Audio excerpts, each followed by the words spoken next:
Мистер Арчварс! Я думала, вы уже никогда не приедете.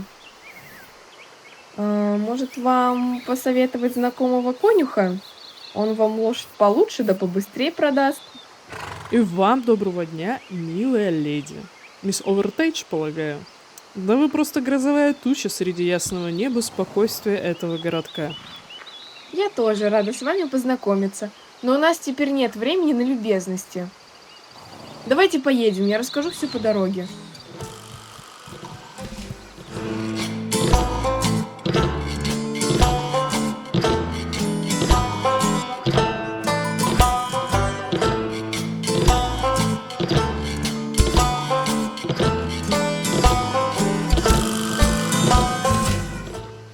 Ну, теперь вы знаете подробности этого чертова дела. Убитая горем миссис Доркис хочет похоронить любимую дочь. Нам нужно как можно скорее осмотреть тело девушки, пока этот англичанин, Корнер, будь он неладен, не отдал его семье. Я буду вам признателен, милая леди, если вы прекратите ругаться, как заправский коваль. Со всем уважением, сэр. Я предпочту обращаться так, как привыкла на такой работе. Что ж, ваше право. Ответьте мне на один вопрос. Где для вас грань, так сказать, черта, которую можно переступить, мисс Овертейдж? Просто Мелисса. Не надо этих мисс. Но все же. Знаете, этих черт может быть сколько угодно. Хоть 1000, хоть 10 000, да хоть 1 000 000. Они все разные. Но есть одна, переступив которую человек уже ни за что не отделается. Это грань закона.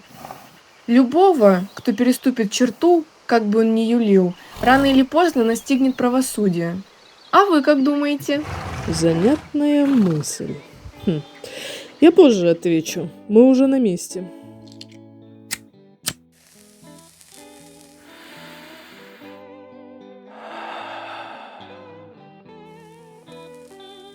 Итак, что мы имеем?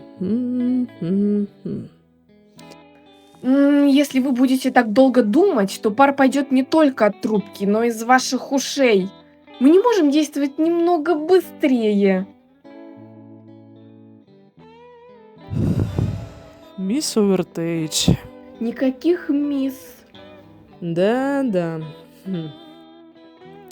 Мелисса, если вы будете так спешить при каждом вашем расследовании, единственное, что вы найдете, говоря вашими словами, это конский навоз сбежавшего преступника.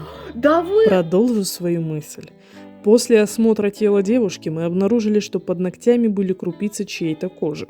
Очевидно, бедняжка кого-то оцарапала перед смертью, вероятно, убийцу. Жертва не подвергалась насилию, поэтому мы не можем объяснить причину смерти. Мелисса, вы знали мисс Доркис? Все, что я могу о ней сказать, это то, что она была настоящей простушкой. Говоря моими словами, глупа как пробка. Ее любил весь город, и она точно не была в долгах. Поэтому я даже не могу предположить, за что она могла умереть. Возможно, флирт со всеми мужчинами города в конце концов ее и погубил. То есть вы хотите сказать, что она была настолько красива, что за нее увивалась вся мужская часть города? О, поверьте, сэр, с учетом того, насколько мала эта дыра, городок, вовсе не удивительно, что она собирала столько внимания. Мелисса, вы ревнуете? Кажется, нам пора опросить всех, кто мог быть причастен, сэр. И лучше всего начать с безутешной матери, а не заниматься этой бессмысленной болтовней. Как скажете, мисс. Еще раз приношу вам искренние соболезнования, миссис Доркис. Как и обещал, денежная компенсация лично от мэра. Наши хранители закона пустили все силы на то, чтобы нечестивые люди были наказаны, а справедливость восторжествовала. Добрый вечер, мисс Доркис. Сэр? Это наш мэр. Мисс Овертейдж, как вы вовремя. О, вы не одна? Добро пожаловать в Нью-Орси. Я мистер Райт, мэр этого славного маленького города. Рад знакомству, мистер Райт. Когда-то я был правой рукой вашего отца. Отрадно видеть, как семейное дело продолжает идти по наследству. И, нужно сказать, оглядываясь на городок, весьма недурно. Таков мой долг – содержать город в чистоте и порядке. Жаль, что нам приходится знакомиться в таких страшных обстоятельствах. Мистер Райт, если вы закончили, то позвольте оставить нас наедине с миссис Доркис. Да, конечно, не буду вам мешать. Рад был встрече, мистер Арчворс. Взаимно. До встречи. Откуда он знает ваше имя? А вы внимательны, Мелисса. Видимо, все же запомнил меня по рассказам своего отца. Мы действительно отлично дружили. Отрадно видеть в нем копию почившего батюшки. Моя девочка.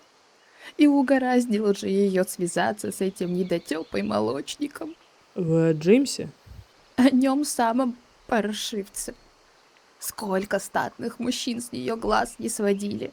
А она все одно взаимностью отвечала только ему. Я знала, чуяла мое материнское сердце, что натворит он что-нибудь. Ах. Джеймс однозначно не может быть убийцей, это я точно могу сказать. Вы бы видели его огромные глаза, когда он вбежал ко мне в кабинет. Миссис Доркис уверена, что ее дочь работает учительницей младших классов. Но, честно признаюсь, глядя на нее, мне бы никогда такое не пришло в голову. Но даже несмотря на это, я бы настояла на школе. Нам следует допросить всех там. Ну какая школа? Ты в своем уме? Конечно же, красотка Кабаре ни разу не появилась там. Тогда какой смысл тратить время? Необходимо поспешить к той, кто давал ей подлинный заработок.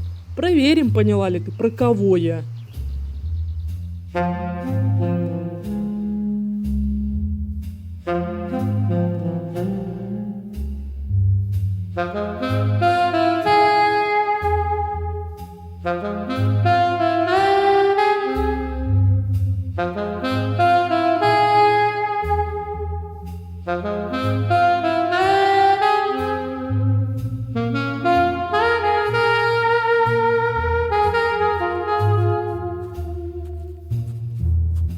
Доброго вечера.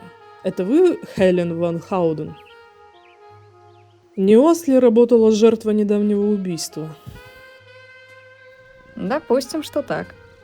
Работала давно и вполне прибыльно. Всякий мужчина, увидевший ее однажды, старался не пропускать ни единого ее выступления. Так она была танцовщицей? И вы никого не подозреваете из этого огромного списка ухажеров? Получается, любой ревнивец мог забрать ее жизнь, чтобы она не досталась никому. Я так-то тоже долго думала, кто мог так поступить с бедняжкой. Черт возьми, как я сразу не поняла. Наш пастор увиливался за ней. Кажется, у него были более чем серьезные намерения. Девчонка частенько его упоминала, постоянно просил с ней встречи. Господи помилуй. Неужели святой отец так хорошо умеет грехи отмаливать, что сам погрузился в эту пучину? Нам точно нужно посетить его вечернюю службу. Успеем, если поторопимся. О, вам это не потребуется. Он как раз вышел из своего сарая. Вон там, у колодца.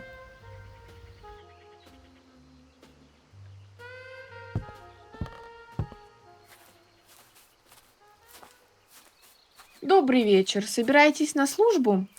Судя по циферблату, вы жутко опаздываете.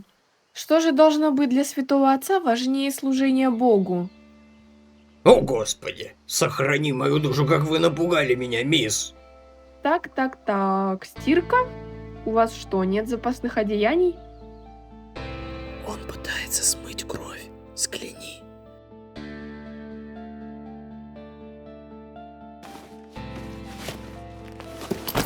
Что вы себе позволяете? Не берите греха на душу, отдайте письмо! Боюсь, отдам я вам его только сквозь прутья тюремной решетки. Это вы назначили ей встречу в тот роковой час.